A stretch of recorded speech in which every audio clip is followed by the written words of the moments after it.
أعلنت الأكاديمية الجهوية للتربية والتكوين عن نتائج نيل شهادة البكالوريا دورة يونيو 2022 العادية حسب المديريات الإقليمية ال5، وكانت مفاجأة الدورة تتعلق بتربع العنصر النسوي على كرسي المراتب الأولى بالمديريات للجهة، وهو ما تداوله نشطاء مواقع التواصل الاجتماعي مشيدين بعمل التلميذات الجبار، وأيضا منوهين بجميع مكونات أكاديمية على ما بذلوه من جهود للارتقاء بالتعليم وفي ترتيب أعلى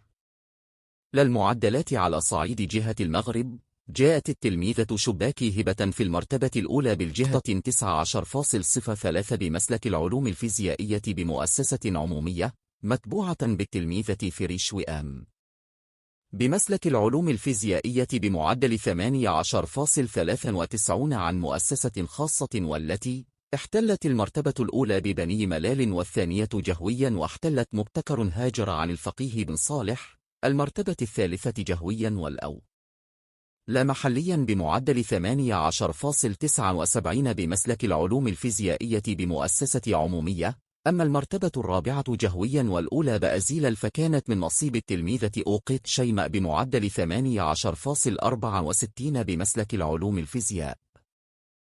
بمؤسسة عمومية بأزيل، وحلت عقاوي رانيا بالمركز الخامس جهويا والأولى بخميثر بمعدل 18.63 بمسلك العلوم الفيزيائية بمؤسسة عمومية.